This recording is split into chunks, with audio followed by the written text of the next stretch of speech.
بسم الله الرحمن الرحيم الحمد لله رب العالمين والصلاة والسلام على رسول الله أما بعد. Brothers and sisters, Assalamu alaikum wa rahmatullahi wa barakatuh. Welcome to our daily lecture series during this month of Ramadan. So brothers and sisters, actually today I will have to keep it short. There's some urgent things to look after.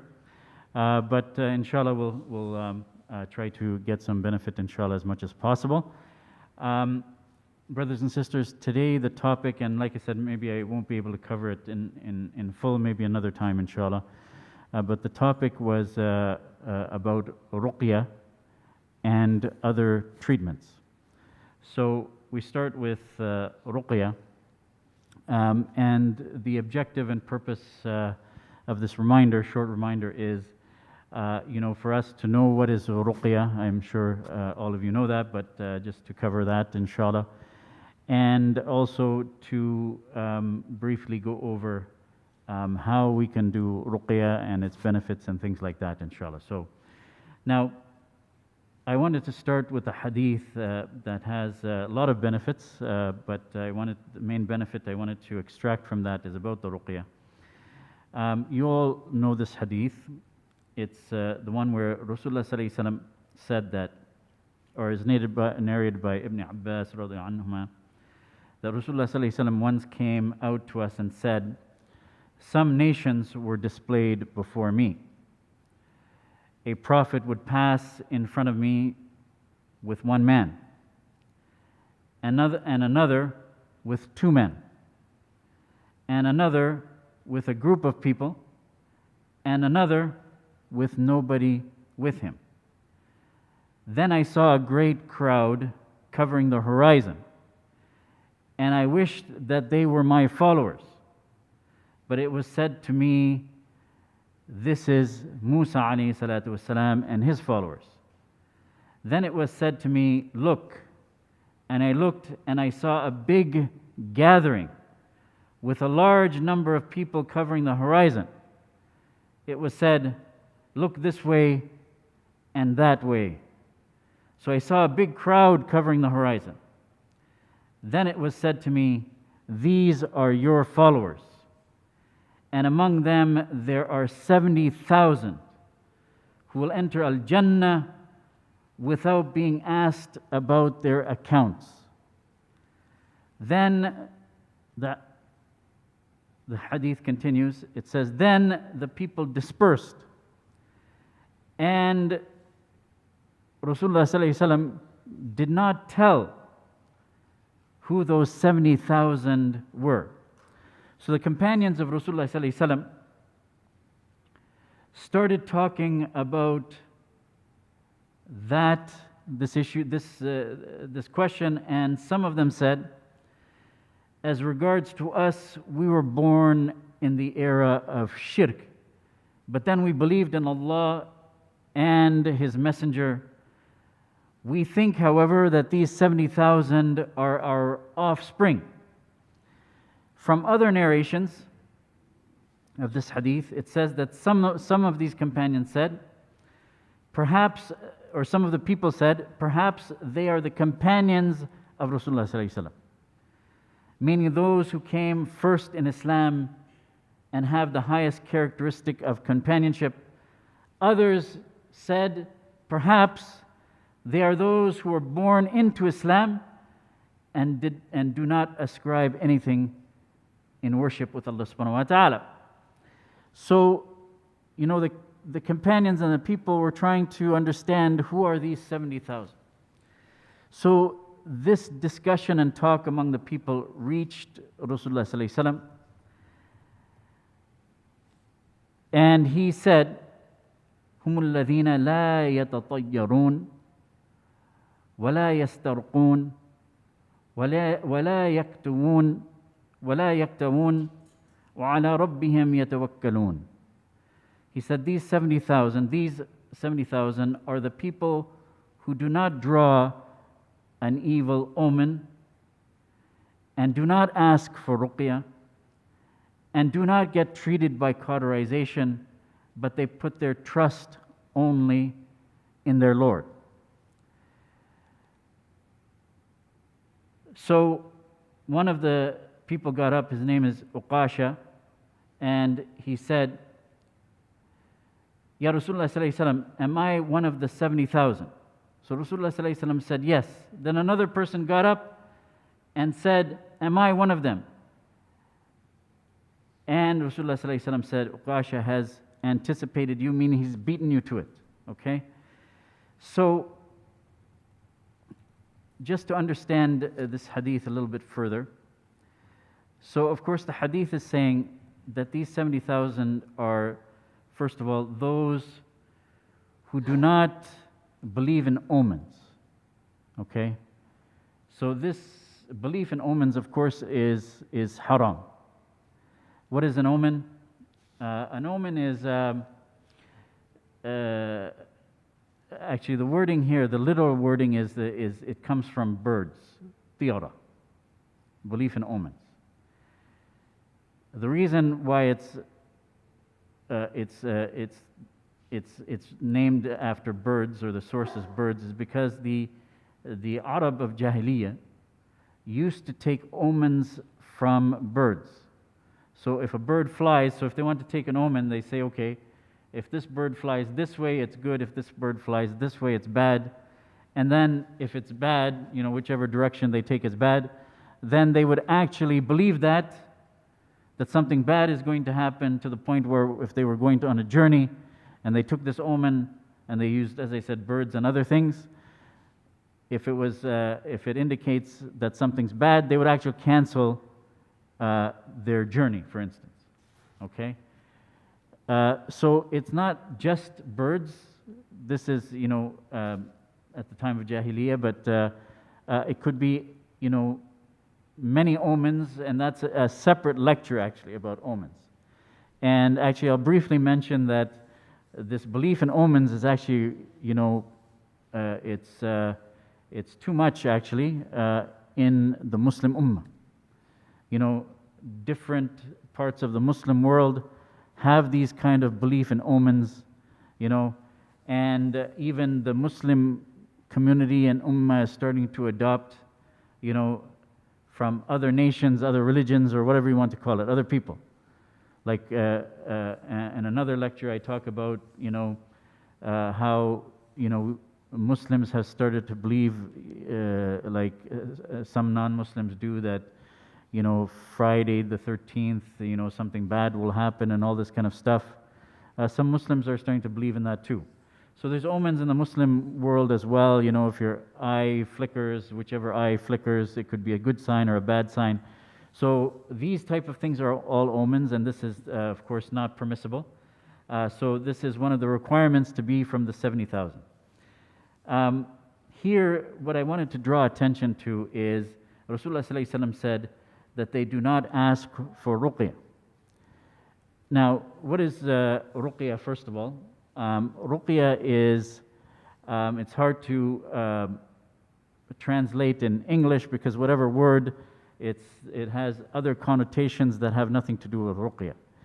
But ruqyah basically is, we use the good words of Allah subhanahu wa ta'ala, certain words,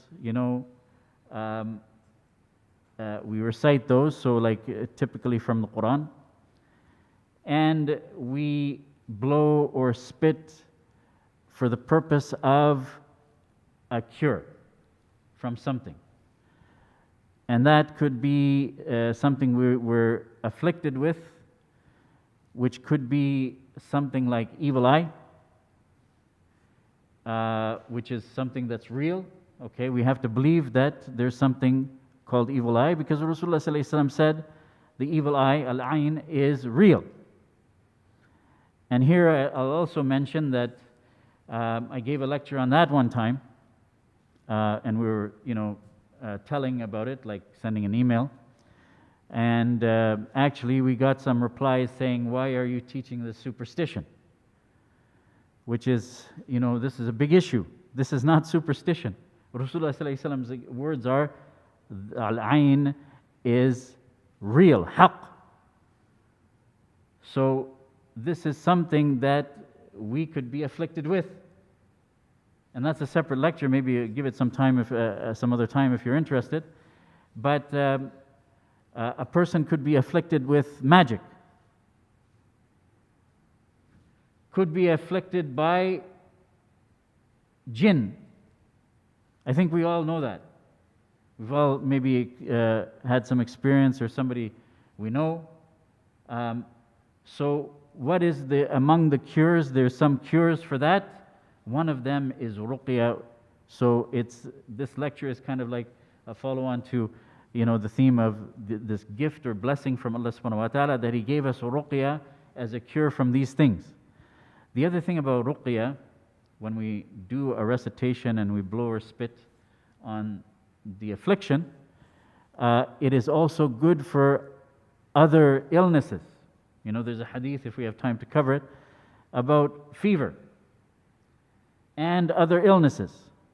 So it could be beneficial, inshallah, for not just this, like the evil eye, magic, jinn.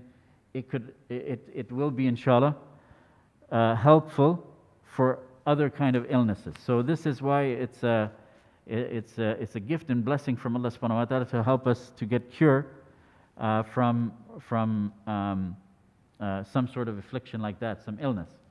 And if we have time also, we'll talk about a hadith that how poison was cured. A person was poisoned and they were cured with Ruqyah. So this is what is Ruqyah. Maybe I should have started with that actually, about what it is. It's like I said, it's a methodology for getting cure from an affliction. So I wanted to mention this hadith because it seems like that it is talking that we're not supposed to do Ruqyah. That's not what it's saying. The hadith is actually saying, if we read the wording carefully, that it's saying that those that they do not ask, meaning others, for Ruqyah. Because Ruqyah actually, what is its hukm? What's the hukm of Ruqyah? The hukm of Ruqyah is that it's mustahab. It's something highly recommended to do. Highly recommended to do. Rasulullah sallallahu alaihi wasallam used to do this every night. So the hadith cannot be saying that don't do Ruqyah. It's do not ask for Ruqyah, and we'll understand why that's the case. And about the cauterization, we should try to avoid cauterization, as Rasulullah sallallahu alaihi wasallam saying, unless there's some sort of need for that.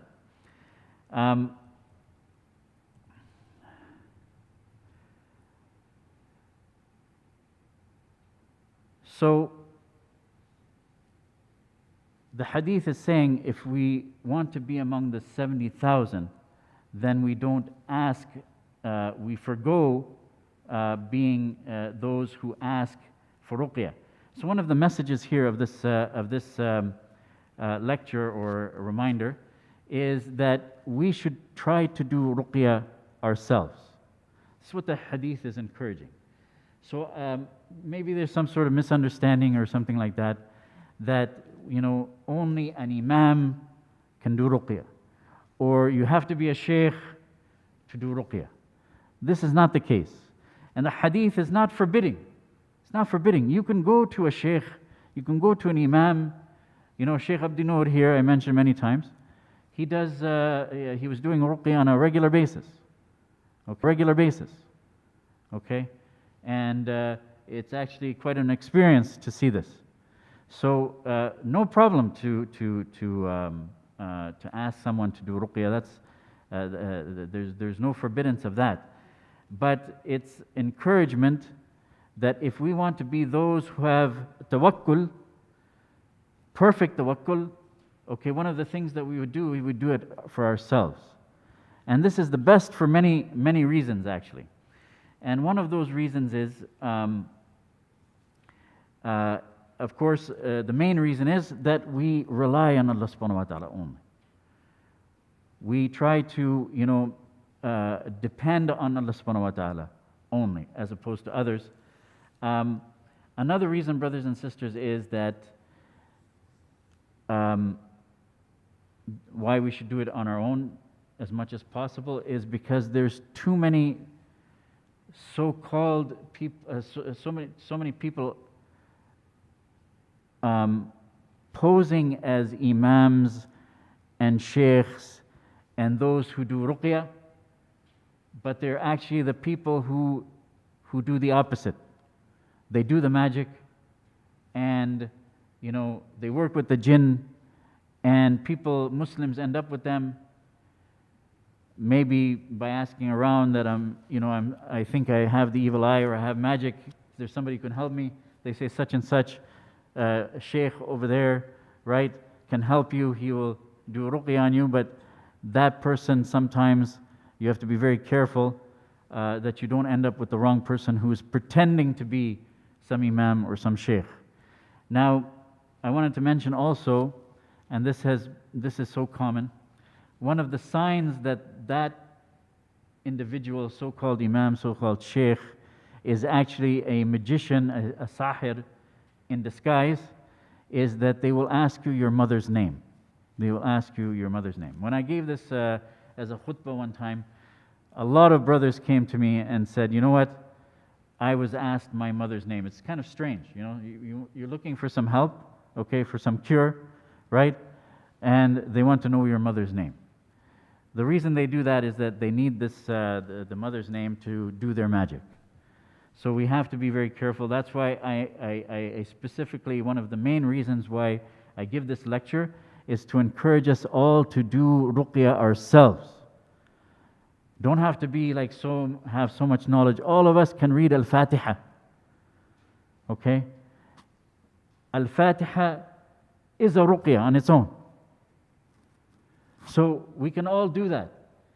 Ruqyah is like a dua for shifa. Right? So who's going to be the most sincere to us? Who wants us to be cured the most? Who's going to be the most trustworthy? Who can we trust the most? It's ourselves. Even we go to a sheikh, which is fine, as I said, but sometimes this ruqyah needs to be repeated. One of the things I advise people who are afflicted with something, do it many times if you can. So, because just like a cure, like if you take some medicine, the medicine may have a course of so many pills. It's not going to work if you just take one pill. Sometimes you need to take many, depending on how severe this illness is. So I say it's a good idea to repeat. Now, how many times is the sheikh going to repeat this if it's necessary, right? And as I said, we might end up with someone who's disguised as a sheikh. So the best thing, like I said, the main message here is for us to try to do it ourselves. We can trust ourselves the best. We'll be the most sincere in this request for shifa. Now, Ibn al-Qayyim actually said about this hadith as well. He said, rahimahullah, this is because these people will enter Al-Jannah, talking about the 70,000, without being called to account because of the perfection of their tawheed. So with this hadith, we're talking about ruqyah, but I also want to point out one big other benefit of this hadith. There's many benefits of this hadith, but one other one is this one here. So he's saying because of the perfection of their tawheed, therefore he described them as people who did not ask others to perform ruqyah for them. Hence he said, and they put their trust in their Lord. And because of their complete trust in their Lord, their contentment with Him, their faith in Him, their being pleased with Him, and their seeking their needs from Him, they do not ask anything, be it ruqyah or anything else, and they are not influenced by omens and superstitions that could prevent them from doing what they want to do, because superstition distracts from and weakens tawheed.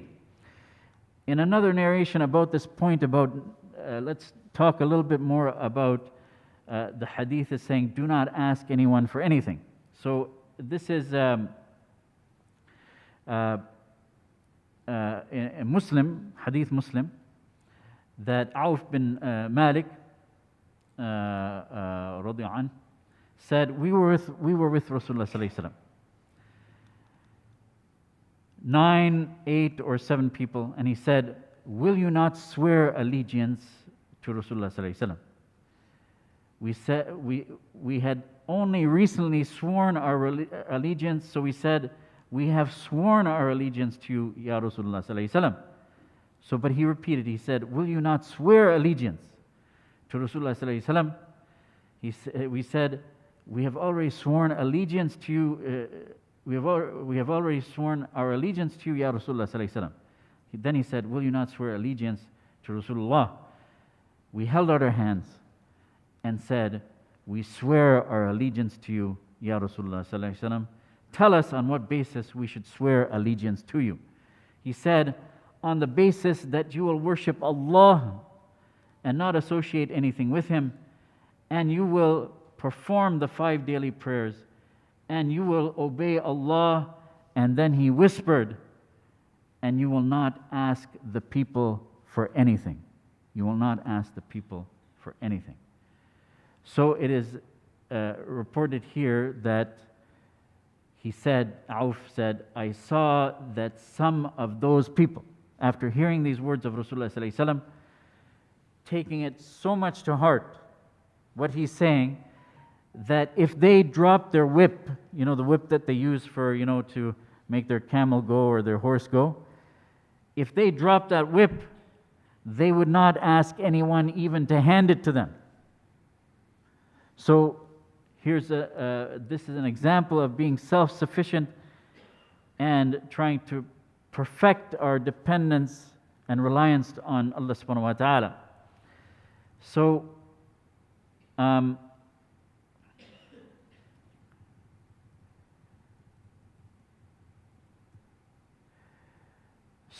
brothers and sisters, so I hope that gives an idea of Ruqyah.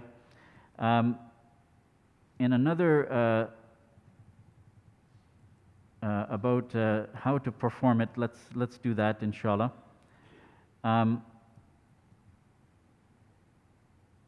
It's very simple, and it's so simple, or maybe people don't know how simple it is. And that's why maybe they think that they have to go to an imam or a sheikh.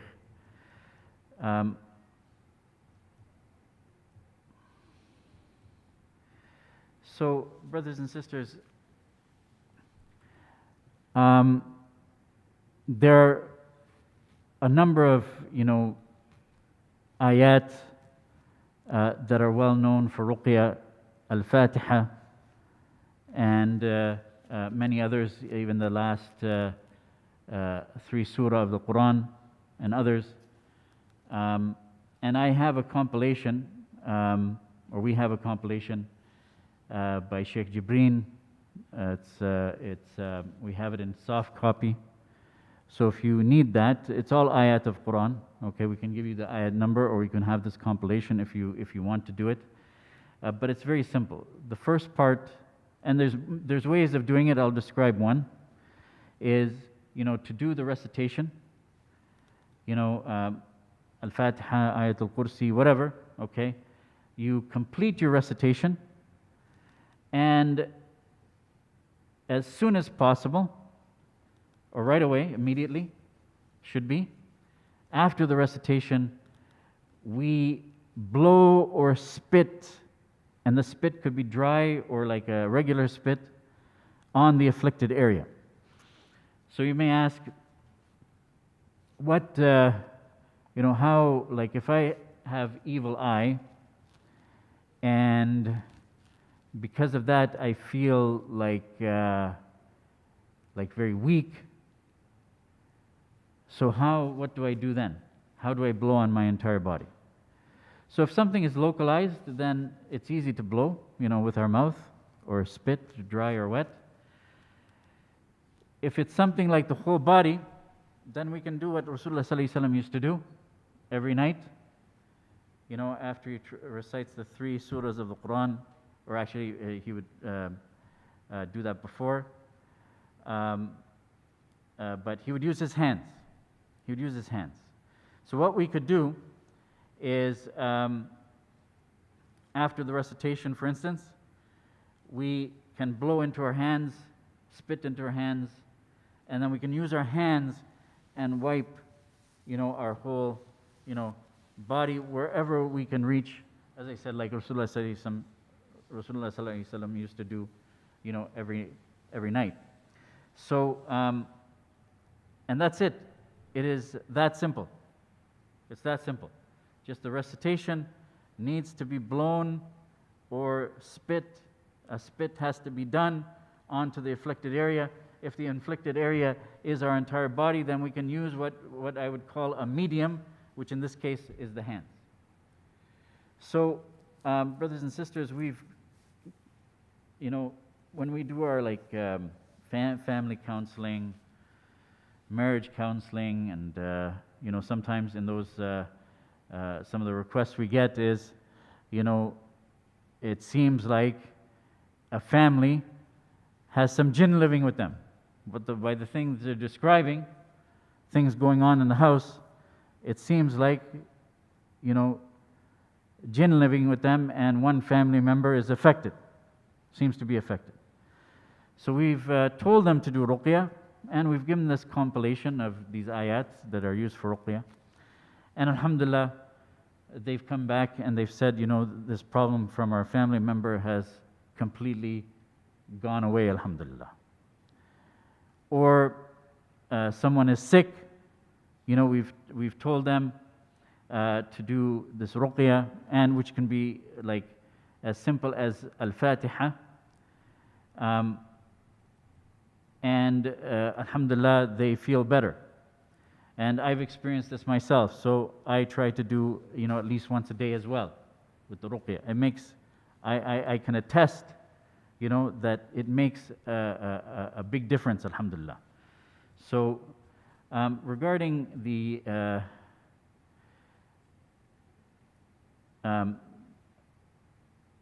about Al-Fatiha itself is a Ruqyah. We have this example narrated by Abu Sa'id. A group of companions of Rasulullah Sallallahu Alaihi Wasallam proceeded on a journey till they dismounted near one of the Arab tribes and requested them to entertain them, give them hospitality, meaning give them some hospitality as their guests. But those tribes people, they refused to give them hospitality. Then the chief of that tribe was bitten by a snake, or the hadith says, or stung by a scorpion. In other words, poison. And he was given all sorts of treatment, but all in vain. So some of them said, will you go to the group of those travelers, the ones we refused hospitality, who have dismounted near you, and see if one of them can do something useful? So they came to them and said, to the group, and said, our leader, so they came to this group of companions of Rasulullah Sallallahu Alaihi Wasallam. They said, our leader has been bitten by a snake or stung by a scorpion, and we have treated him with everything, but nothing benefited him. Does any one of you have something useful? So one of the companions replied, yes, by Allah, I know how to treat with Ruqyah. But by Allah, we wanted you to receive us as your guests, but you refused. I will not treat your chief with a Ruqyah till you fix for us something as wages. Consequently, they agreed to give those travelers a flock of sheep. The man went with them to the chief, the people of the tribe, and started spitting on the bite and reciting Surah Al-Fatiha. So this shows that you can spit first as well. Reciting Surah Al-Fatiha till the patient was healed, and started walking as if he had not been sick. So by the way, this chief of this tribe was not Muslim. So when the tribe people paid them their wages they agreed upon, some of them, meaning some of the Prophet's companions said, distribute the sheep. But the one who treated with the Ruqyah said, do not do that till we go to Rasulullah Sallallahu Alaihi Wasallam and mention to him what had happened and see what he will order us with. So they came to Rasulullah Sallallahu Alaihi Wasallam and mentioned the story to him and said, وَمَا أَدَرَاكَ أَنَّهَا رُقْيَةٌ. He said, how do you know that Surah Al-Fatiha is a Ruqyah. So he's confirming that it's actually a Ruqyah. So you have done the right thing, Rasulullah sallallahu alaihi wasallam said, divide what you have gotten and assign for me a share. In another, this is from Imam Malik about Al-Fatiha. Ibn al-Qayyim. He said, when I was in Mecca and couldn't find a doctor, I instead read Al-Fatiha or over a glass of Zamzam several times. I thereafter drank it and noticed how I became all well. So as one sheikh advised, that this ruqyah from Allah subhanahu wa ta'ala is a cure. It will cure. But it depends on how much we believe, how much yaqeen we have. You know, the Shaykh is saying we have to believe in it. We have to have yaqeen. Look at Ibn al-Qayyim. He recited Al-Fatiha and he's cured. You need a doctor. Now, since this is talking about Zamzam, if you just give me a minute here, I have something about Zamzam as well, because this was really about Ruqyah and other treatments.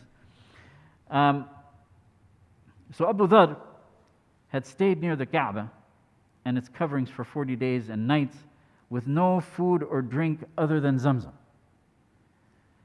Rasulullah sallallahu alaihi wasallam came to him and asked, Abu Dharr, how long have you been here? So Abu Dharr radhiallahu anhu said, I have been here for 30 days and nights. So Rasulullah sallallahu alaihi wasallam said, who has been feeding you? He said, I have nothing but Zamzam. And I have gotten so fat that I have folds of fat on my stomach. I do not feel any of the tiredness or weakness of hunger, and I have not become thin. Rasulullah sallallahu alaihi wasallam then said, he said, verily it is blessed, it is food that nourishes. And in another hadith, Rasulullah sallallahu alaihi wasallam said about Zamzam, it is a blessing, and it is a food that satisfies. And another narration it says, and a cure for the sick. So I just covered that briefly. Like I said, I had to keep it brief today, but it went along with this about Ruqyah and other treatments. So alhamdulillah for this blessing of Zamzam as well. So inshallah, there was a lot more to cover, but I have to stop here now, inshallah. Time is coming. So maybe another time we'll cover some of the other treatments, inshallah. Jazakumullah khairan for your time and attention. Assalamu alaikum wa rahmatullahi wa barakatuh.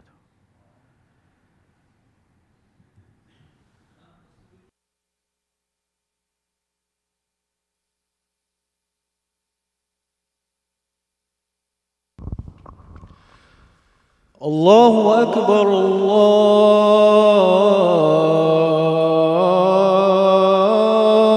Akbar, Allahu Akbar, Allahu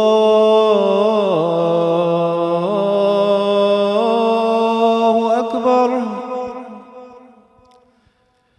Ashhadu an la ilaha illallah.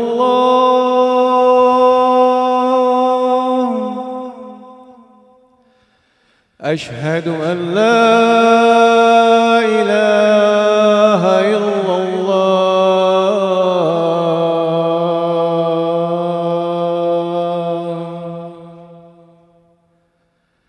أشهد أن محمدًا رسول الله أشهد أن محمدًا رسول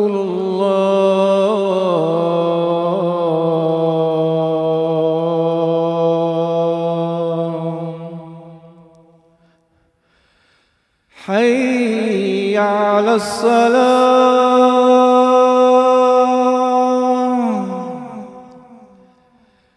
حي على الصلاة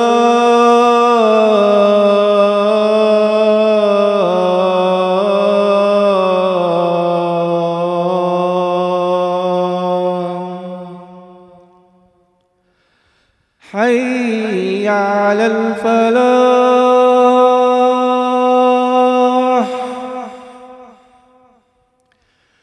حي على الفلاح.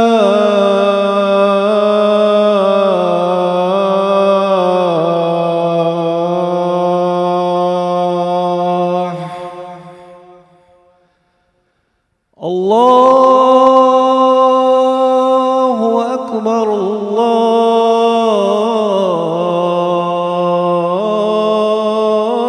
الله أكبر